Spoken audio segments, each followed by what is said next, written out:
Okay. Just waiting to confirm the live streaming.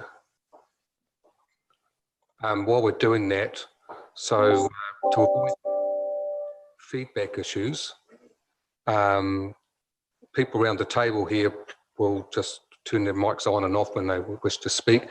And the Zoomers, can you please make sure you're muted when you're not speaking? Thank you.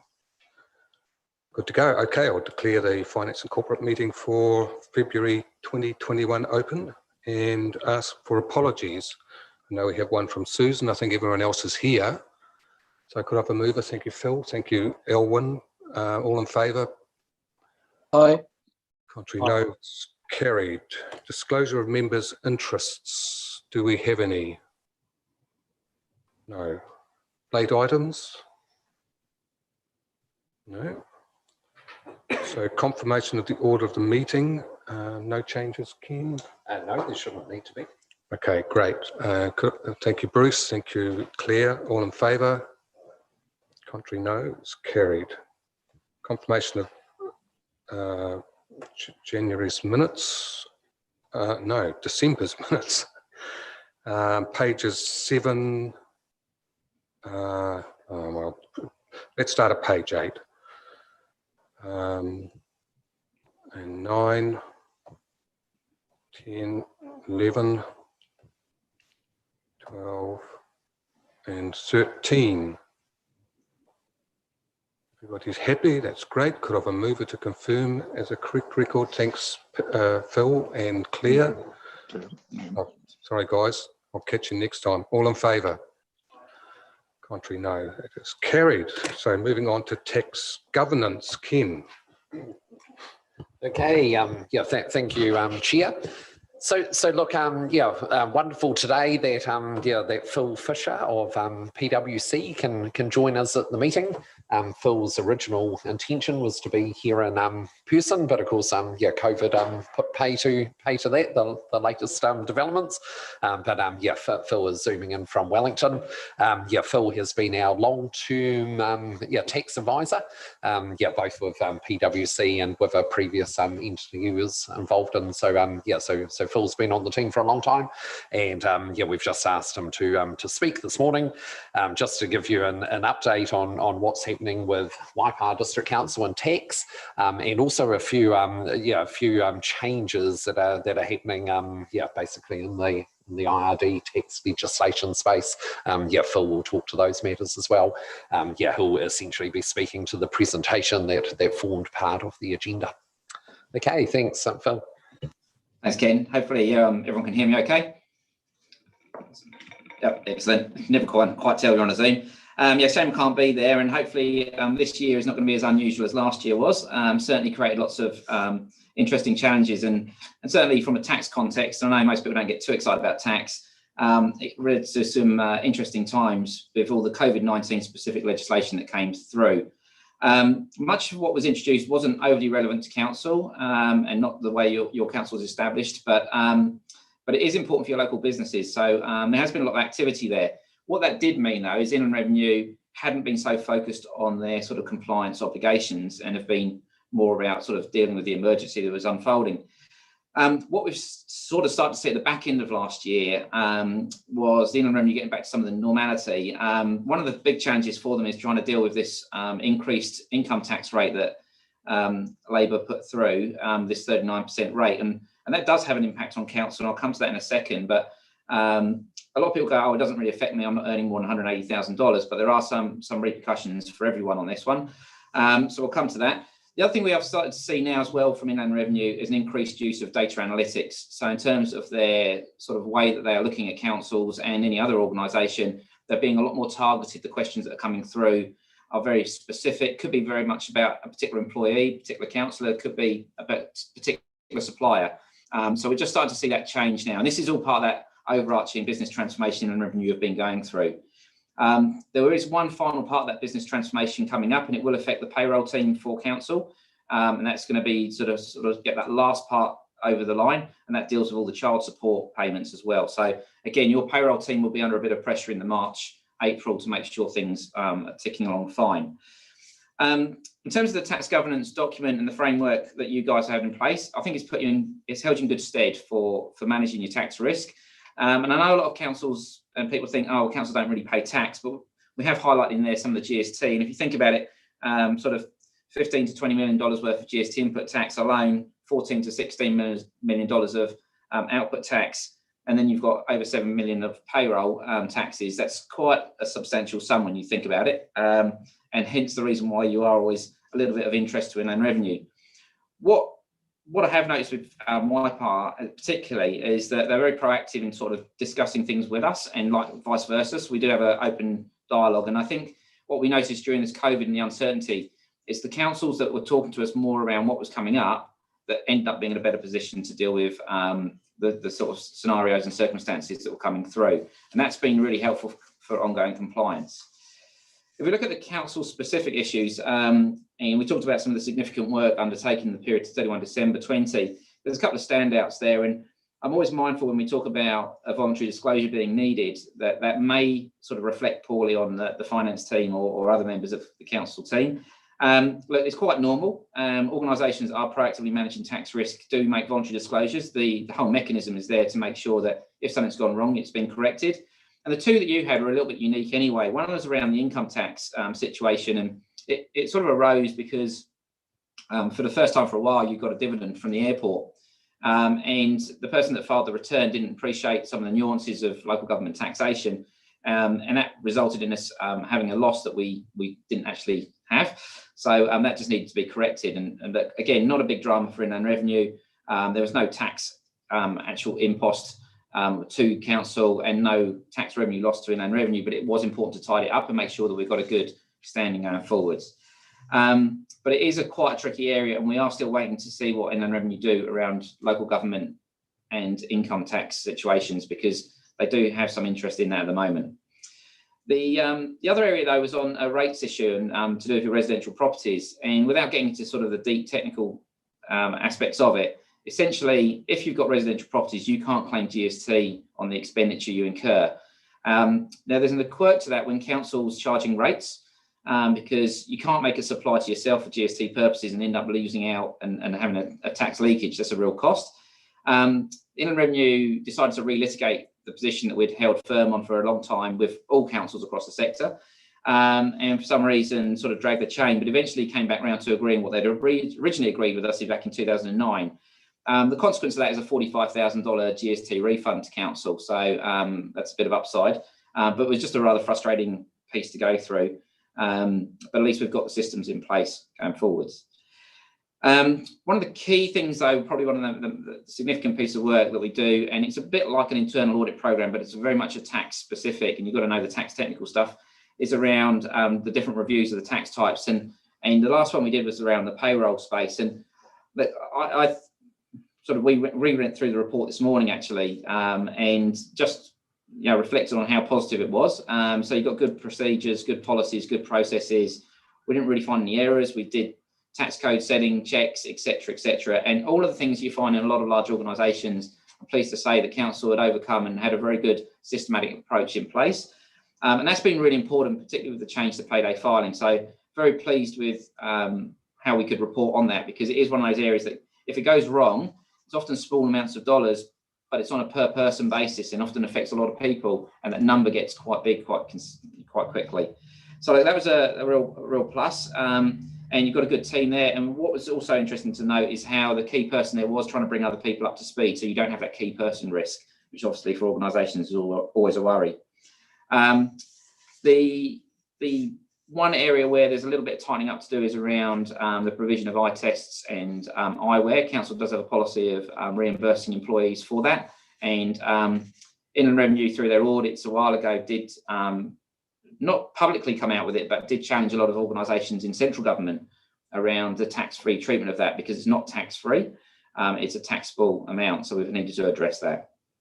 So look, overall, the historic position's been good, bit of tightening up in that one specific area, but the rest it's ticking along really well. And compared to, and when I benchmark across the local government sector, and I look after probably about 90% of local authorities from a tax perspective in the country, I've really put you right up there in terms of that compliance, which is good. What's coming around the corner, which is perhaps more of relevance, is probably this change in income tax rate. So obviously aimed at people who are earning more than 180,000 a year, but where that affects organisations is around the fringe benefit tax that's paid and payable. And basically what that means is the fringe benefit tax is supposed to equate to the highest marginal tax rate, but recognising that the employer is paying the tax, so the recipient's receiving the benefit, the net of tax benefit.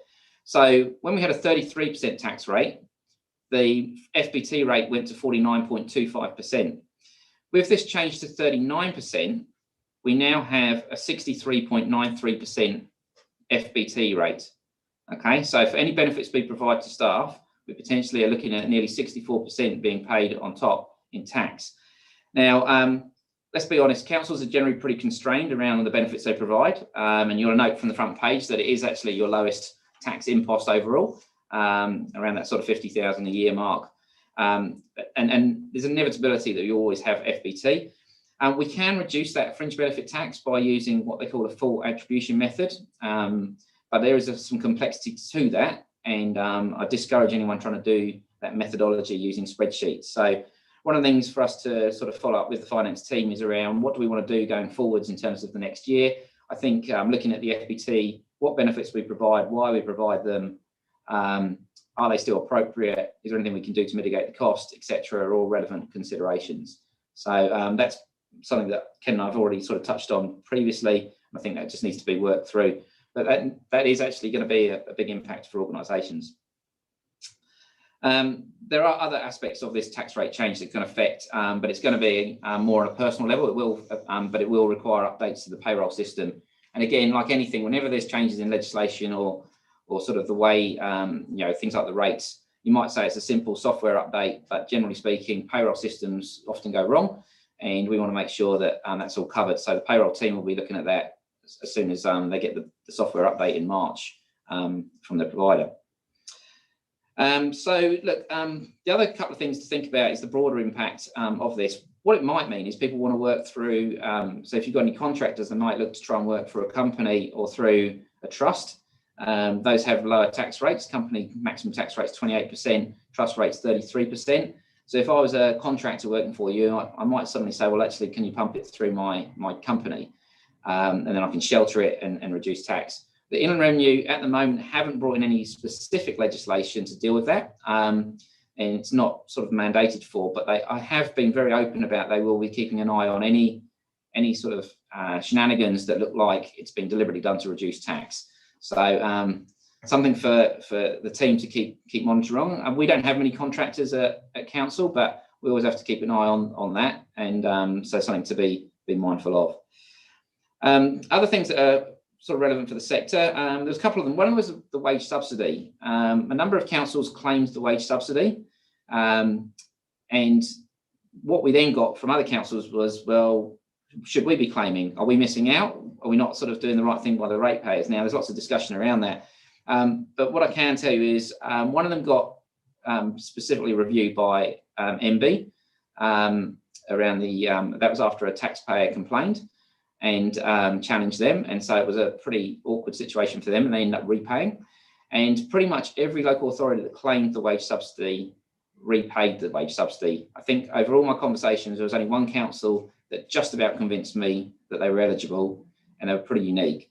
So look, you haven't missed out there, but obviously we are keeping an eye on things like the wage subsidy with this latest outbreak. And there is some specific provisions in there which local authorities can qualify for as much as any other organisation, which is where you've got employees that have had to take time off and have been stood down because they're undertaking a test. So all those kind of things are still relevant, and obviously we'll see how that evolves, but it's definitely been topical for the sector. Flexible working is another real topical issue at the moment. Again, brought on, probably hastened by COVID. How people operate has definitely changed. There's some tax issues with that. So the first question we always got asked was, well, what can we pay as an allowance tax-free? Can we provide furniture and equipment? And the Inland Revenue did put out a paper that temporarily gave a relief to provide that. And they've only done it temporarily because they're still not sure what they want to commit to long term. But that is something that is possible. But anecdotally, most of the clients we're talking to are not providing anything over and above the original package, saying, well, if you're working from home, yes, your electricity bill might go up, but the flip side being you're not having to commute and car parking, etc. And that seems to be quite consistent, and hopefully that probably stays that way for a lot of employers, because at the moment it's an additional cost. The other piece in revenue have come out recognising, though, is that people are now starting to think about working more remotely, so distance working. So you could now have situations where employees may do Monday and Friday working. In your case, they could be working in Whangarei, living in Whangarei and working from Whangarei Monday and Friday, and then just come down to Tiangu on the Tuesday, Wednesday, Thursday. You can get some tax relief around the tax breaks around the travel, but you have to start thinking about those arrangements. So what we are seeing is an evolution in this area and something to keep mindful of. Other things that flexible working do obviously impact as well, though, are property. Do you need the property you've got? Do you need the number of desks you've got, etc.? Certainly for organisations like ours, there's a real hard look going on that. Do we want to continue adding more desks, or do we actually sort of embrace this more? And it does impact on culture and learning and development. They're not tax things, but you just got to look at the whole. And some of the councils are starting to have those discussions with us as a sort of a broad discussion around how could this work and what the implications. The other final thing I'll just mention on a sort of broader issue is donation deductions. Inland Revenue have tightened up on this, and now to get a donation deduction, it's got to be to a charitable organisation. Previously it wasn't, and that was something that the local authority sector benefited from previously. That will cost a lot of local authorities in terms of what they can claim. So again, life's been harder. What are we also looking for the year ahead? There's a couple of things that I think stand out. 3 Waters, you guys went through it all before. Now it's being driven by DIA. Rumour has it there might be some funding still available this side of June. So if you want to be an early adopter, there might be some opportunity to see if you can rattle the central government tin and see if you can get some more out of them. But what it highlighted across the sector as a whole was that there was a lack of quality information. And at this point in time, tax hasn't really featured high in the discussions. But it seems inevitable that this is going to be driven hard and through. And so when we talk about tax, it's not just about whether the water business will be taxable in the future. It's actually thinking about what does this mean about your staff and your people transferring of vehicles and assets, and how's the impact on your FBT liability, people costs, etc. There's a whole range of things to think about there. You'd like to think that DIA, and as they're driving this, will be thinking of that as a whole. But it's always good to make sure you're on top of it, keeping an eye on it. And again, it's something that Ken and myself will continue to talk about as things evolve and we hear more. The other 2 things we are continue to expect to see is government funding streams. There were lots of new initiatives last year, a lot of it driven by wanting to get some of the infrastructure projects running and keep employment up. We think that's going to continue to hurry up and be progressed as quickly as they can. One of the things we consistently found throughout last year, though, was that the funding was coming out, the announcements were being made, but again, tax wasn't being considered, and there's always risk with that. And you can't really rely on the central government agencies to tell you how it should be treated. And quite often you'll find that 2 government agencies will tell you 2 different things, even though it seems ostensibly to be the same kind of funding or same kind of situation. So again, whenever councils get additional funding on one-off stuff, it should be looked at and thought about carefully as to what that does mean. And look, the final big topic that's going around this office at the moment is the Climate Commission report came out a couple of weeks ago. We've got a team that's looking at that and what does environmental sustainability and climate change mean for local government. Some of the councils already started to talk to us about that, and that's probably something that, again, we'll sort of proactively keep you informed. There's lots of commentary in the documents that have come out so far, but in terms of sort of substance and meaningful actions, we're still a little bit light at the moment. But it's definitely something that the local government sector will need to embrace, and it's probably better to be making sure someone's all over that and keeping on top of it. So it will affect how you do things in the future, including things like financial reporting. Very whirlwind, but I know that I had about 15 to 20 minutes to talk, so happy to take any questions you want to ask about tax, but did like to try and keep it sort of high level. That's great. Thanks very much, Phil, for that. Yeah, I guess some implications I certainly hadn't really considered. So yeah, it's good to know you and Ken are on top of it. Do we have any questions for Phil and the table? Any Zoomers? No, looks like we're all filled in and informed. Thanks very much. Awesome. I'll let you get on. Thanks so much for inviting me. Much appreciated. Thanks, Phil. Yeah.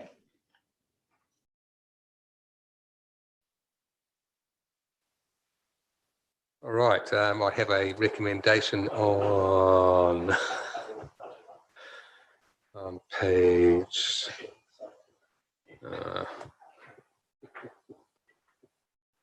on page 14, recommendation A and B. Can I have a mover, please?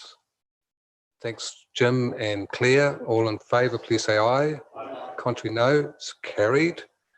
And we'll move to tab 7, the finance report. I see Nada on screen. Hi, Nada. And Hi, everyone. Sarah over in the corner. Do you wish to come and sit at the, or are you happy over there? Happy? She's shy. Right, fair enough. Yeah, all good. So Nada, yep, all's yours. Okay, good afternoon, everyone. I'm just going to go through some of the key changes probably since our last report. As you can see, we've got vested assets at 2.2 million, which is 15% of the forecast, mainly from the Thorncombe Park and Pukeremu subdivisions. Sorry to interrupt. No, that I just did have an update on that too, because I just did the forecast this morning. So we will be expected that we will reach at least that. So we've got Waikeria, the wastewater pipe that will be capitalised by the end of year, which of course is a vested asset, even though we've paid for the project. So it was considered revenue received in advance, but then we've got to back that out and then bring it in as vested. So so that will take the remainder of that budget. So just be a slight budget increase actually on that. Yeah, no problem. The discovered assets to date are 1.3 million. Overall, the revenue from significant activities is 54%, with the gross expenditure at 52%.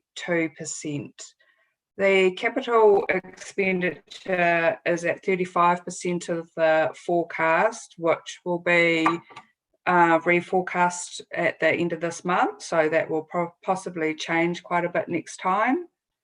And then looking at the rates report, there is 133,000,000 outstanding from previous years, and the percentage collected is 76%, and there is 12.3 million owing for the current year due to the third instalment, which is due 21st of February. And the water rates total owing of 1.2 million for this year, and the third instalment has been invoiced, due at the end of February. Is there any questions? Thanks, Nada. Yeah, does anyone have any questions or comments? Yes, I have a partai, if I may, Mr. Chair. Just around the outstanding rates figure of 133,000, is there any indication as to whether that's lower or higher in terms of any other previous years? So on the report, it's higher than last year. Well, last year it was at 69,083%, but it is lower than it was in November. I think when I looked in November, it was about 283 or something thousand. So, and is there any issues just around the collectability of that, or is there a portion that may need to be written off for year end at some stage? Yeah.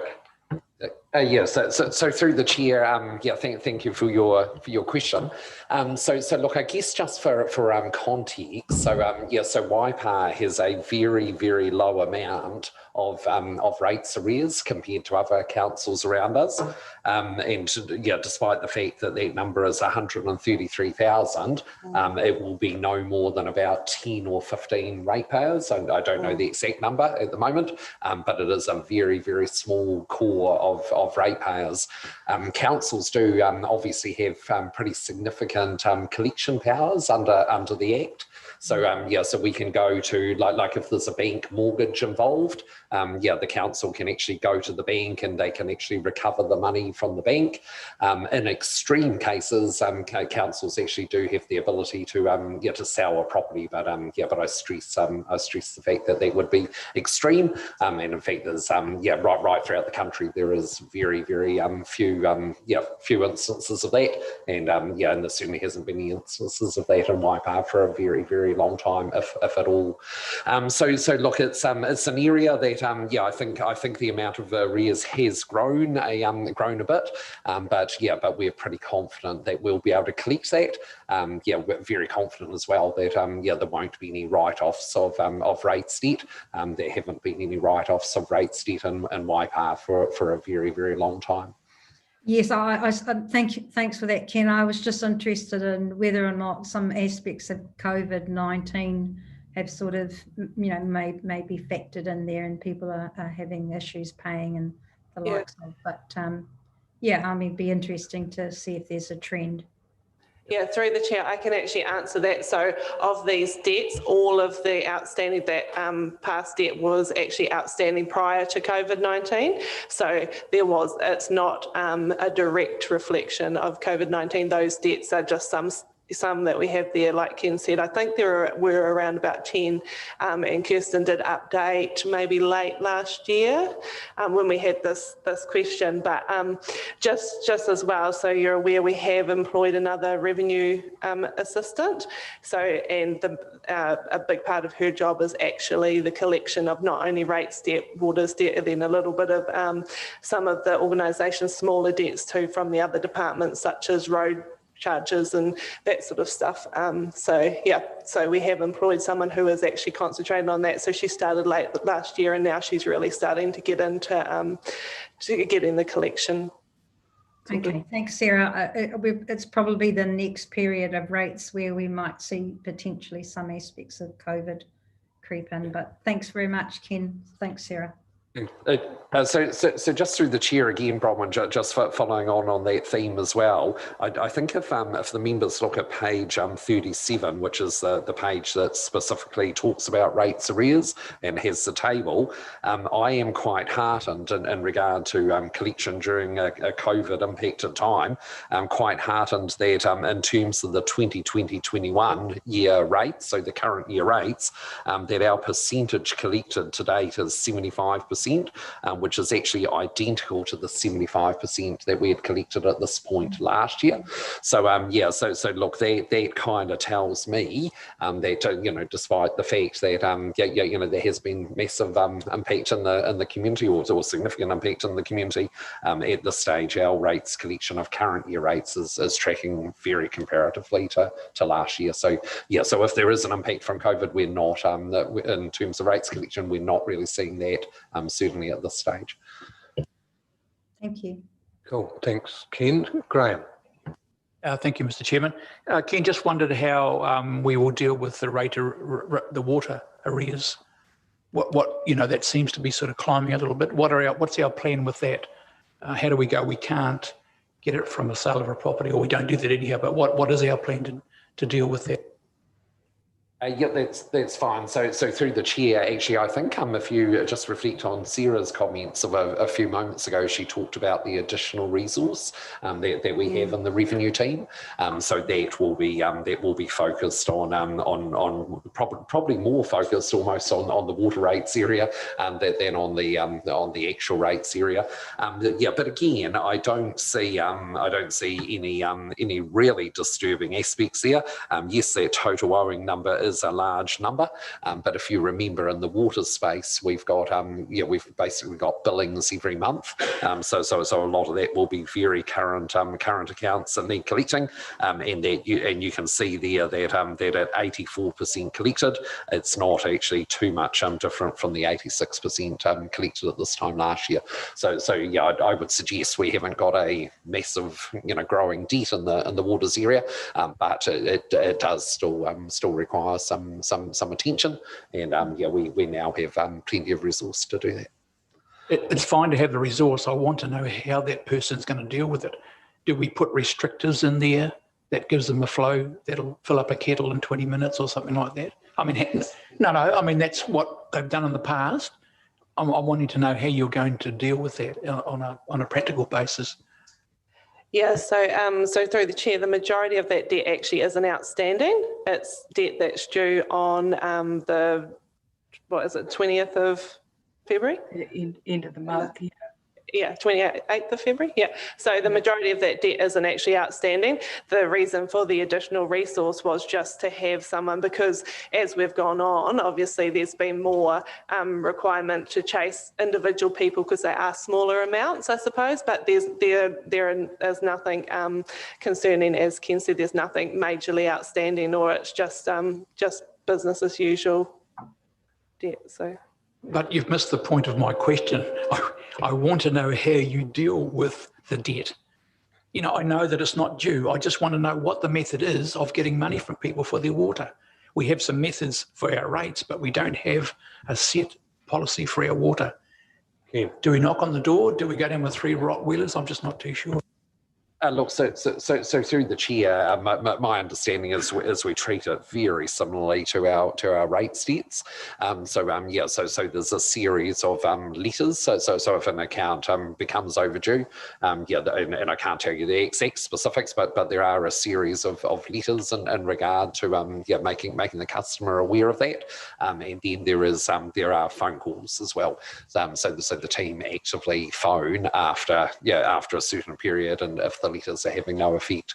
I don't think we often do door knocking, although I know there have been instances where we have. And in fact, actually, a few years ago, I did accompany a member of the rates team when there was a bit of door knocking going on. So we generally don't have the need for that.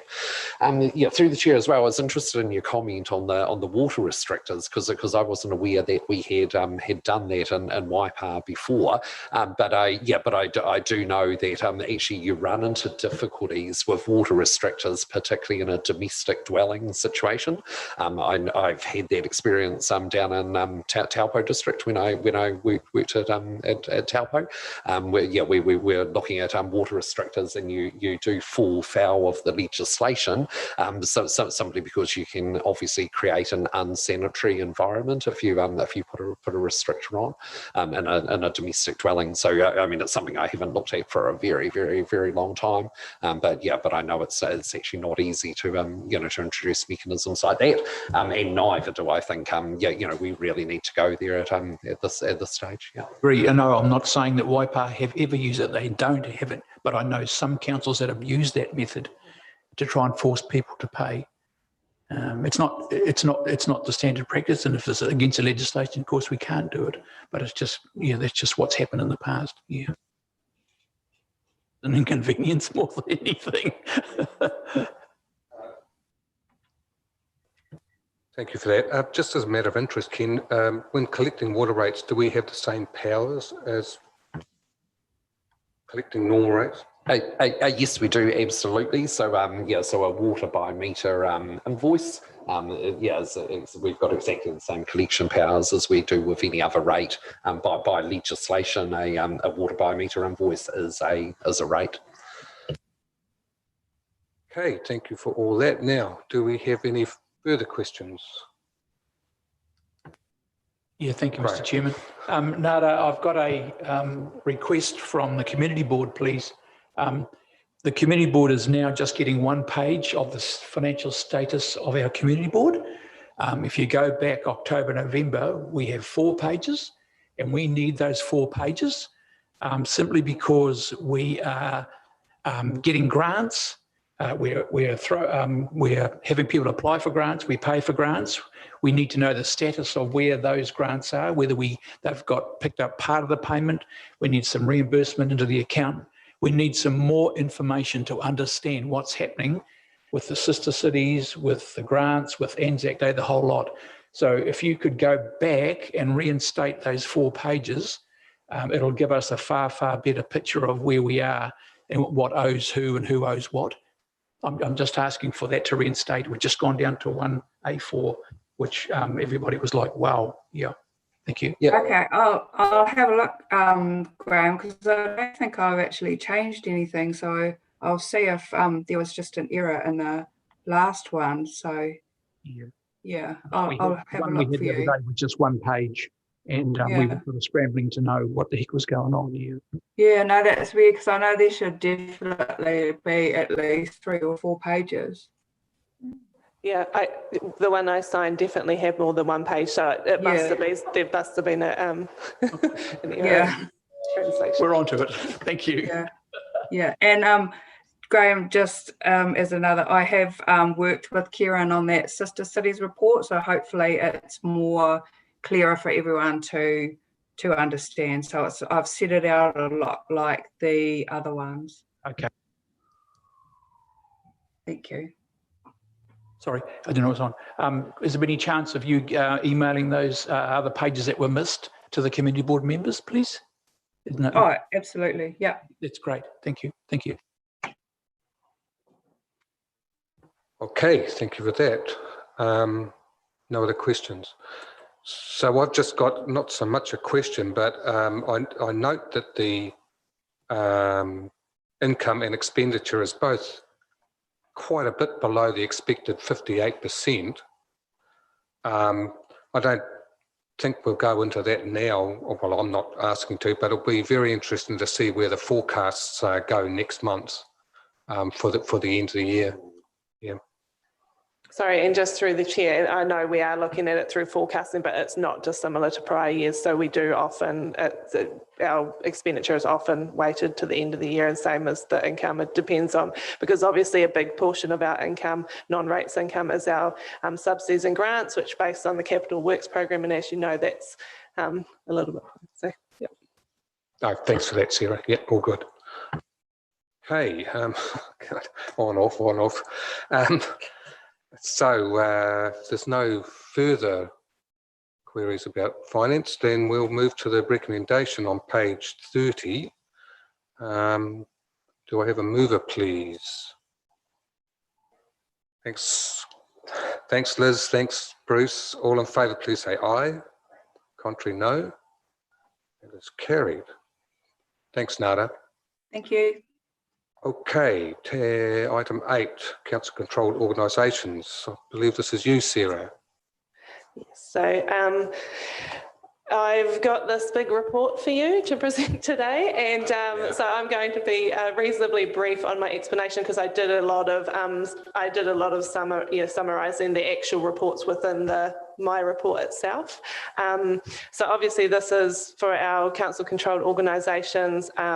We've got our annual reports for Waikato Local Authority Shared Services, Waikato Regional Airport Limited, and New Zealand Local Government Funding Agency. So I guess what I did want to point out was that due to COVID-19, there was a bunch of additional disclosures in each annual report. Now, I didn't summarise those specifically because I more talked around the performance and what was achieved and compared it to the statement of intents, but just it is worthwhile reading those impacts, particularly in the current environment. Hence why I did point it out on the first page, but I don't think I'll go over each of the performance in detail. So if anyone's got any questions, which I may or may not be able to answer. Yeah, no, that's fine. And thanks for those reports as well. It's a lot to wade through, that's for sure.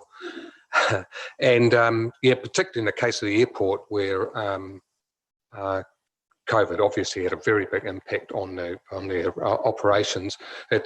It's really good to see that, in fact, they're still performed, in a financial sense very well. So no, that's great.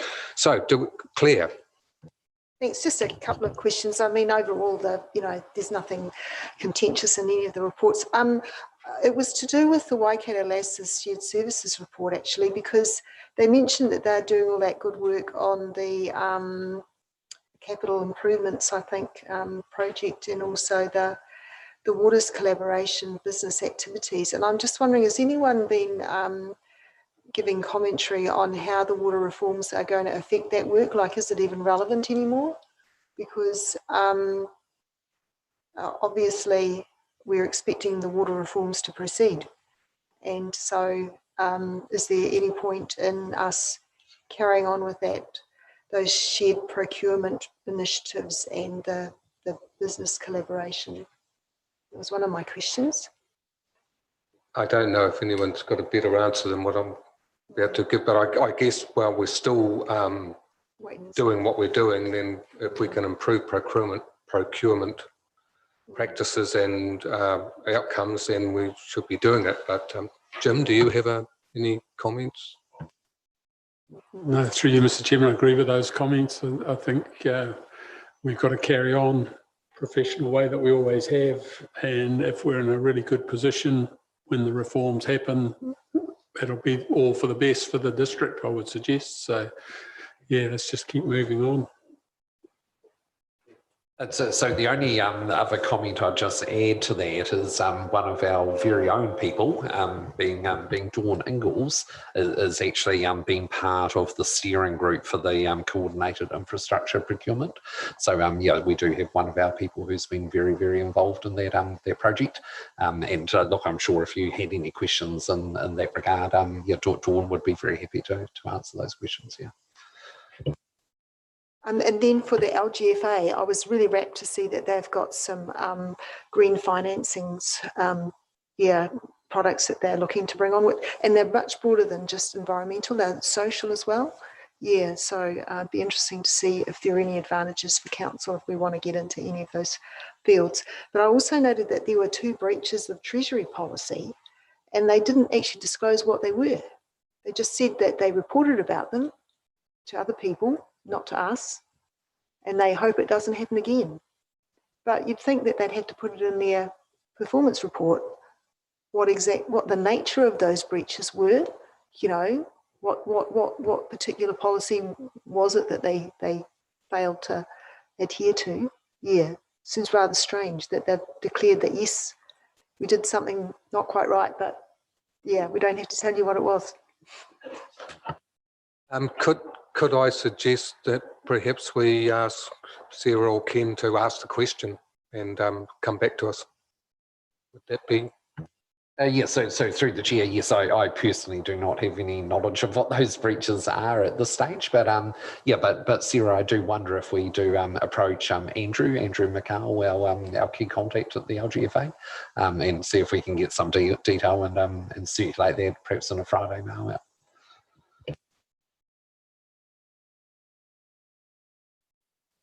Okay, no, any further questions? No. We'll go to the recommendation on page 40 that the Sarah's report be received, the information contained therein. Do I have a mover, please? Thanks, Jim. Thanks, Graham. All in favour? Aye. Contrary, no. It's carried. And we'll move to the property report. Welcome, John.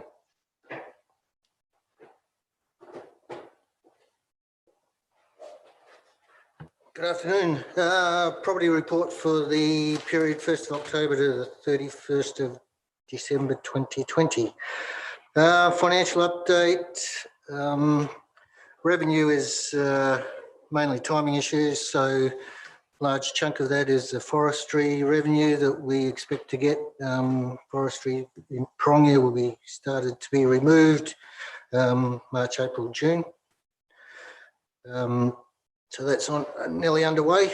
And the other one relates to the Tiraha Road subdivision at the cemetery, where we're looking at disposing of about 8 sections there that currently going through that process. Expenditure, operating expenditure is pretty self-explanatory, and also along with the capital expenditure, a lot of that's to do with the development of the units at Vale Court, that building consents in place. Hope to take something to the housing working group in March and look at procuring that going forward. So the procurement plan's written. Activity developments and updates. Cambridge Water Tower is still getting engineering advice so that we can make application to Heritage New Zealand to remove the tower and the steel from the top of the tower. Growth cells C1, C2, C3, I think everyone's aware of what's going on there, and we're trying to progress those land acquisitions. Certainly in C1, got meetings tomorrow on C1. Pickering and Bruntwood Road, that compensation certificate's been lodged, so the land acquisition side of that's complete, more or less. It's just a matter of the works being undertaken in the future. Hicks Road, Mungachautri, still ongoing with regards to getting access to the northern enclosure. The easement final draft is with the lawyers at the moment, so I'm hopeful that we get that back in the next couple of days and can move that forward and get the northern access open. That stormwater project's an insurance claim, so that's ongoing. Tiamutu to Porongia Cycleway, and we've had some traction on that in recent weeks.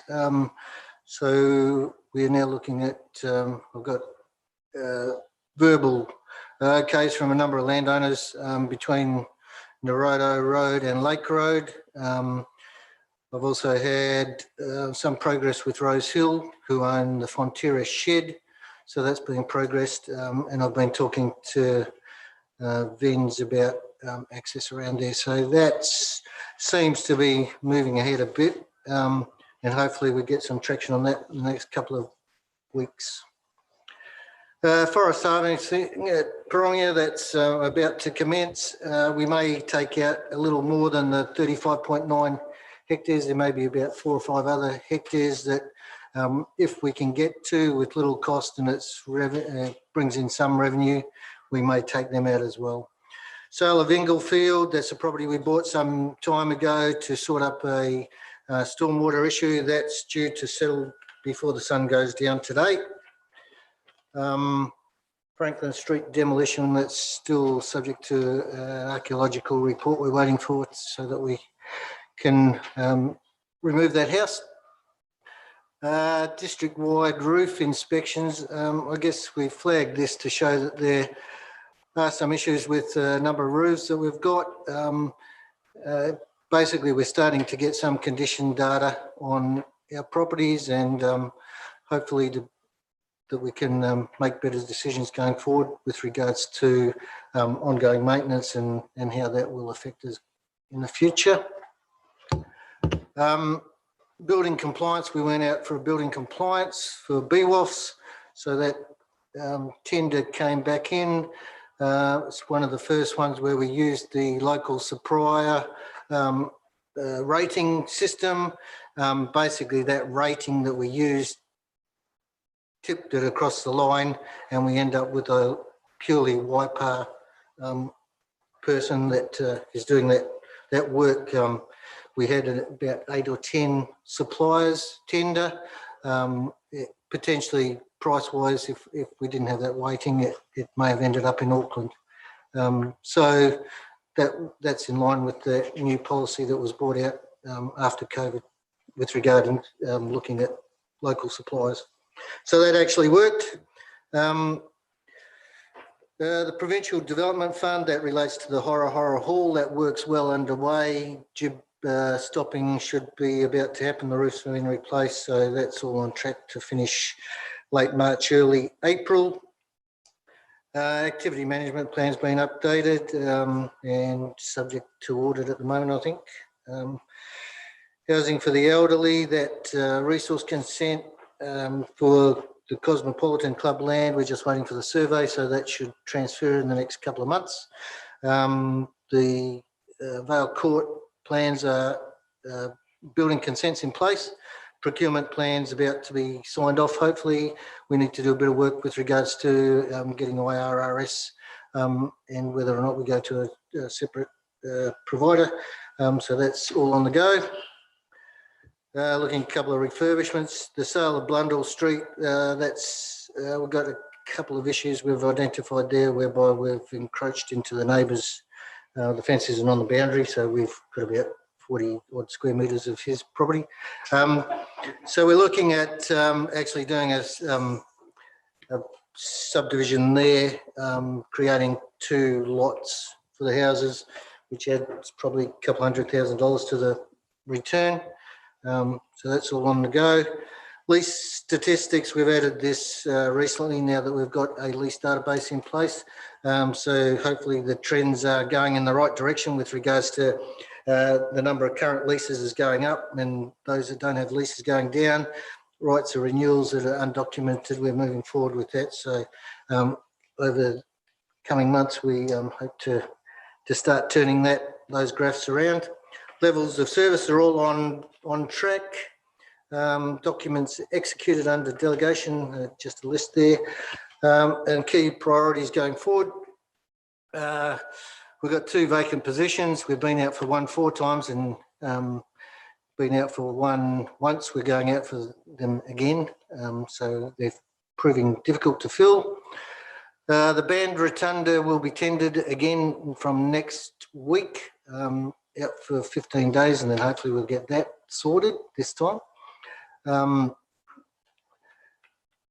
Cambridge Water Tower I've talked about, issue the tender for Vale Court and get that construction works underway. Continue to operationalise the contracts database. We've got a number of acquisitions on the go.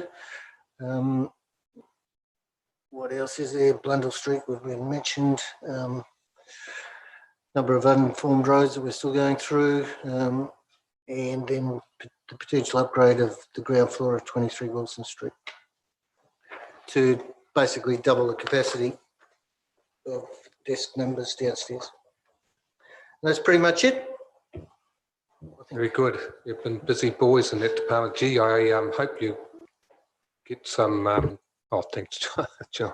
Hope you get some progress on filling those positions. It's must be holding you back, not having the number of team you need. Yeah, it's always difficult with property advisors and dealing with landowners. Some people don't want to do that type of work. So yeah, we're hopeful to make one appointment out of the last round, and we're back out with Scott's position basically. So okay, yeah, and good to see you making progress on a bunch of stuff too, particularly that cycleway in Te Awamutu here. Now, do we have any questions for John? Mike. Yeah, Mike. Cheers. Thanks for that report, John.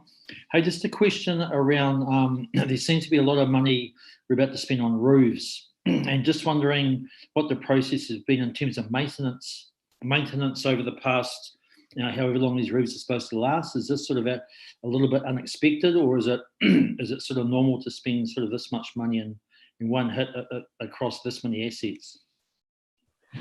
well, I guess a lot of them are, the town hall, for example, is end of life.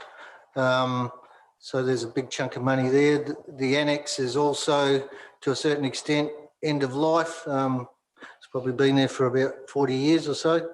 The one issue is with Cambridge. I think that's to do with a bad lot of colour steel back in 2000 when that was installed. The roof's been repainted. And there's issues with how that was repainted, I think, in that it may have been too hot when they put the paint on, or they may not have prepped it well enough. So there are a number of issues with that roof which need to be addressed. If you look at it, there's a whole bunch of blisters in the paintwork, and they're now full of water. And then the others are, the event centre, a number of parts of that have got butanol on it. Butanol's, 20 years, end of life sort of thing. So they are all sort of coming to the end of their life at the same time, unfortunately.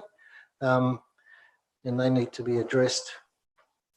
Thank you for that, John. Thank you.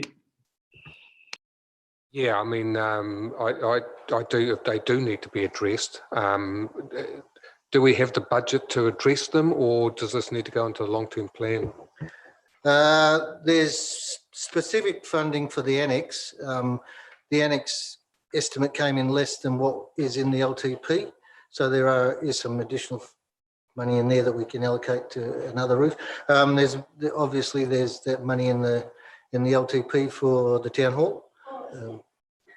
Well, It's in the current town. It's in the current LTP. I don't know about the future one.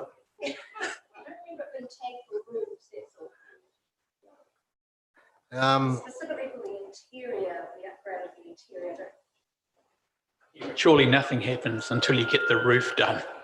Otherwise, we're in serious So strife. for those on Zoom, I'm just questioning the Cambridge Town Hall LT, the current LTP, $4.4 million, which has already gone down to 3 something now.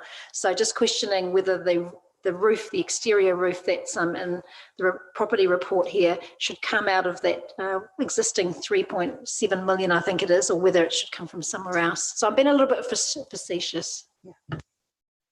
Well, I think when we wrote to audit, there was about $2 million allocated for the strengthening in that 4.4.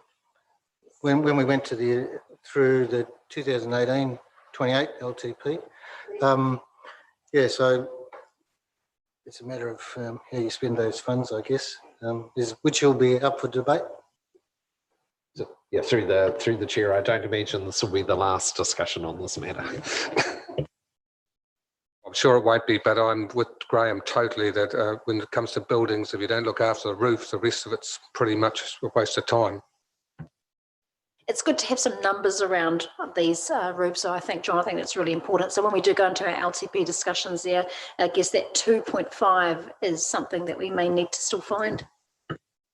Yeah, well, we have got allocation maintenance wise. We originally looked at 1.5% of replacement value as an overall figure. That was, I think, reduced back over time, but yeah, there is allocation within other projects within the LTP proposed.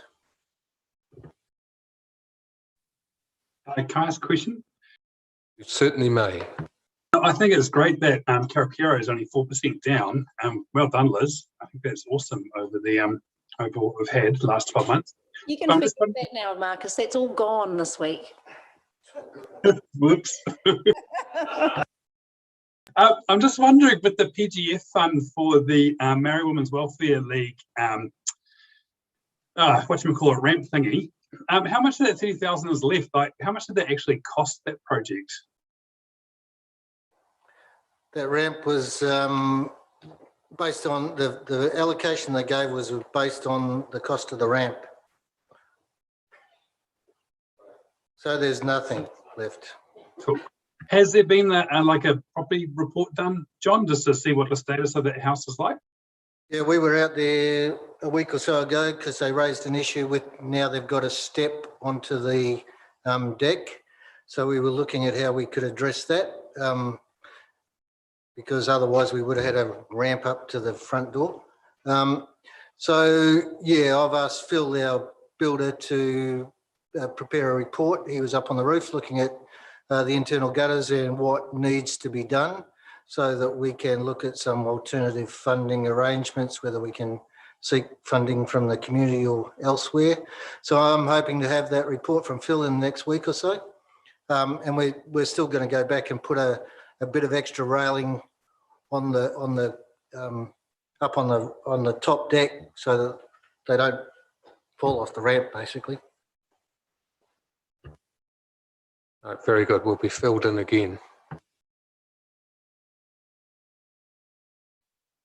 Do we have any further questions for John?